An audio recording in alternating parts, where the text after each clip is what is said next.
आपण महाराष्ट्रामध्ये 1 तारखेला महाविकास आघाडीच्या वतीनं जो महाराष्ट्रातल्या मतदान यादीमध्ये झालेल्या घोळाबद्दलचं आणि निवडणूक आयोग ज्या पद्धतीनं भाजपचा कार्यकर्ता बनून या लोकशाहीचा गळा घोटण्याचा जो प्रयत्न करतायत ते निदर्शनास आणून देण्याचं काम महाविकास आघाडीनं महाराष्ट्रात केलेलं आहे. देशपातळीवर आमचे नेते राहुल गांधी करतात आहेत.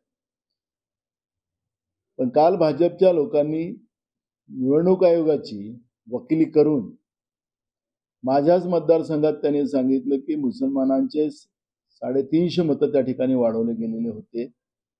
आमचं म्हणणं तेच आहे ना. मी काल तर मुद्दामून सांगितलं की आमच्याकडे मुसलमान नाहीत म्हणे.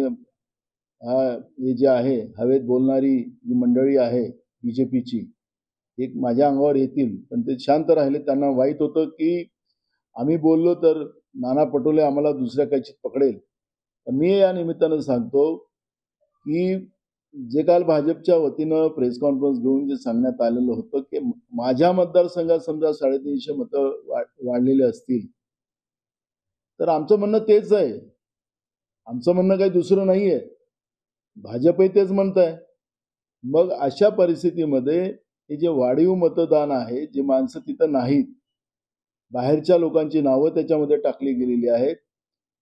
जे महाराष्ट्राच्या विधानसभेमध्ये जे 46 लाख मतं वाढलेली होती, एका इमारतीत 7-7 हजार मतं दाखवली गेली होती. ती मतं कुठली होती, कोण होतं तेच आम्ही प्रश्न विचारतोय आणि भाजपही तेच म्हणत आहे.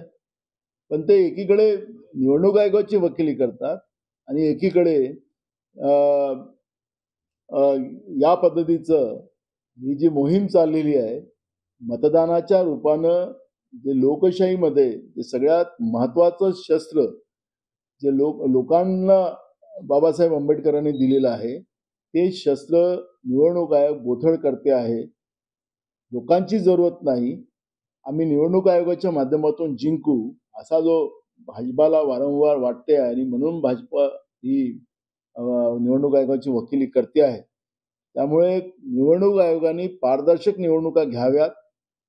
यावेळेस आम्हाला जे काही राज्य निवडणूक आयोगाकडून सांगण्यात आलं की ईव्हीएम मशीन मतदान होणार, पण त्याला व्हीव्हीपॅटचं मशीन जोडलं जाणार नाही. तर मग हे कशासाठी आहे? व्हीव्हीपॅट का नाही जोडला जात आहे? आणि त्याचं उत्तर निवडणूक आयोगाने दिलं पाहिजे. आणि आमची मागणी आहे की ही निवडणुका पारदर्शक झाल्या पाहिजे. लोकांना मताचा उपयोग करता आला पाहिजे. नाही तर निवडणूक आयोग आणि भाजप ठरूनच लोकांच्या मताशिवाय निवडणुका घेण्याचा जो मानस सातत्यानं राहतो तो त्यांनी बदलावा. आणि निवडणुका तर झाल्याच पाहिजे. निवडणुकाचा विरोध करायचा काही कुठलं कारण नाही, पण त्या पारदर्शक व्हाव्यात ही भूमिका आमची आहे. शेतकऱ्यांना जे आता परतीच्या पावसानं जे नुकसान झालं, 1 लाख हेक्टर प्रति हेक्टर मोबदला द्यावा, अन्यथा मुख्यमंत्री आणि पंतप्रधानांना आम्ही उडवून देऊ अशी भाषा त्यांनी वापरलेली आहे. कसं बघता? तुमच्या पक्षाचे ते खासदार आहेत आणि भाजपच्या वतीनं राज्यभरातून नेते आता त्यांच्या विरोधात वक्तव्य करतायत. हा परतीचा पाऊस नाही आहे. सरकार म्हणतं म्हणून तुम्ही मीडिया पण ते मानू नका. हा अवकाळी पाऊस आहे आणि ह्या अवकाळी पावसामुळे होतं नव्हतं ते शेतकऱ्यांचं या अवकाळी पावसामुळे 100% नुकसान झालेलं आहे.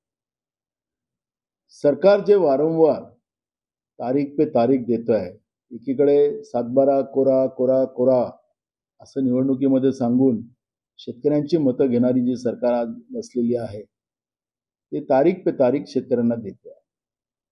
शेतकऱ्यांमध्ये मोठा प्रमाणात उद्रेक आहे. हा उद्रेक खासदारांनी शेतकऱ्यांच्या वतीनं मांडलेला आहे, कारण की ते शेतकऱ्यातून निवडून आलेले आहेत, शेतकरी पुत्र आहेत.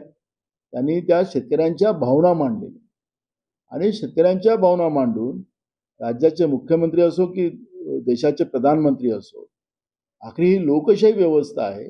जनतेच्या भावना लोकशाही पद्धतीमध्ये ज्या काही असतील त्याला लोकप्रतिनिधींना मांडावं लागतात. खासदारांनी त्या पद्धतीच्या भावना मांडलेल्या आहेत आणि म्हणून शेतकऱ्यांच्या दृष्टिकोनातून जे काही आता केंद्रातलं आणि राज्यातलं सरकार हे शेतकऱ्यांना ज्या काही मदत द्यायची असते त्याला दुजाभाव करतंय. मुठभर उद्योगपतींना त्यांचं कर्ज माफ केलं जाते. मोठ्या उद्योगपतींचा त्यांना बँका लुटून दिल्या जातात आहेत आणि ही आज सर्वसामान्यापर्यंत गोष्ट पोहोचलेली आहे. आणि म्हणून खासदारांनी मुख्यमंत्री आणि प्रधानमंत्र्यांच्या बद्दलचं लोकांच्या मनातल्या भावना आहेत त्या मांडण्याचा एक प्रयत्न केलेला आहे. आणि लोकप्रतिनिधी म्हणून प्रधानमंत्री आणि मुख्यमंत्र्यांना त्यांनी कळवलेलं आहे की लोकांमधला हा उद्रेक काय, ही त्यांची भावना नव्हती. तेही पण शेतकरी आहेत, त्यांचे पण या सगळ्याच लोकांच्या भावना झालेल्या आहेत. त्यामुळे महाराष्ट्रात नेपाळ होऊ नये, देशात नेपाळ होऊ नये अशी भूमिका खासदारांनी मांडलेली आहे. त्याला समजा त्या भावना शेतकऱ्यांच्या मांडणाऱ्या लोकप्रतिनिधीला प्रधानमंत्री किंवा मुख्यमंत्री आणि भाजप हे त्याला अदरवाईज घेत असतील तर तो त्यांचा प्रश्न आहे.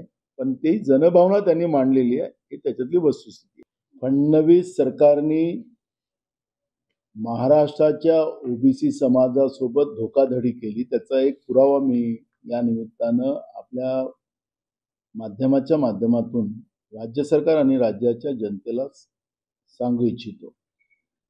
भंडारा आणि गोंदिया या 2 जिल्ह्यात पोलीस भरती होणार आहेत. त्याच्याबद्दलचं जाहिरात पोलीस विभागाकडून गोंदिया आणि भंडारा जिल्ह्याची आलेली आहे.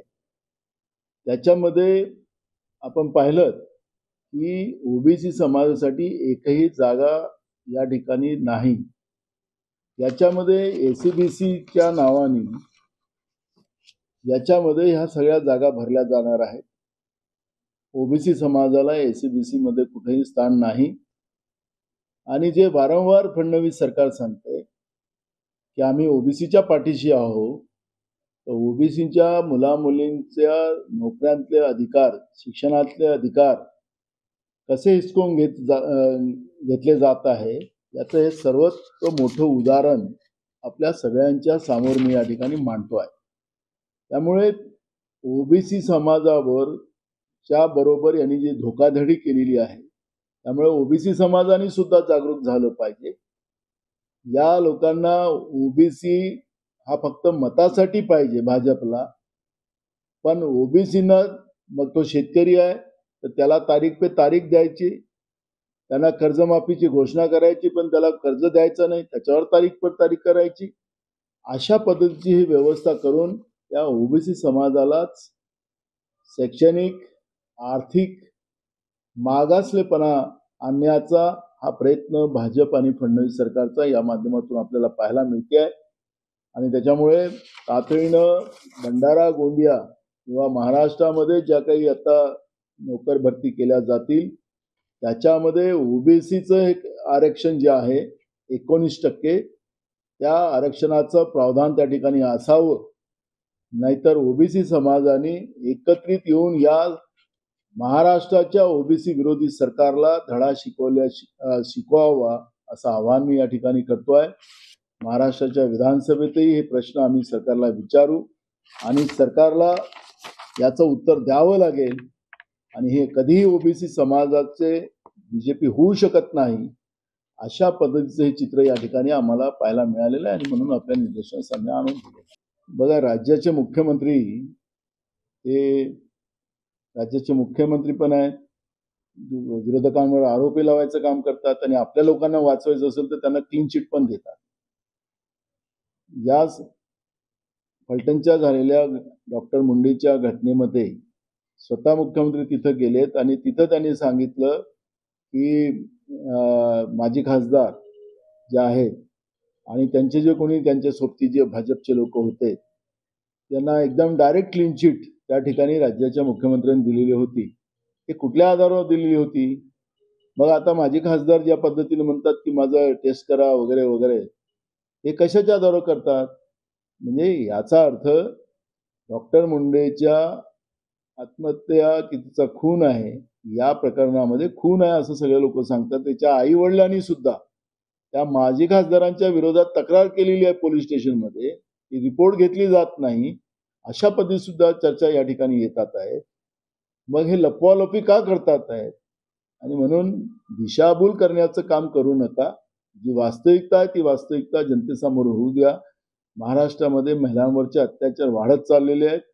हे सरकारच्याच ज्या आकडेवारी येतात आहेत गुन्हेगारीची, त्या आकडेवारीमध्ये ते स्पष्ट होते आहे. आणि म्हणून सरकार भाजपच्या लोकांना वाचवण्यासाठी आणि भाजपमध्ये अशा पद्धतीची गुन्हेगारी जी वाढत चाललेली आहे त्याला लपवण्यासाठी महाराष्ट्रामध्ये महिलांवरचे अत्याचार वाढतात आहे का, हाही प्रश्न आज महाराष्ट्रामध्ये चर्चेसाठी आहे.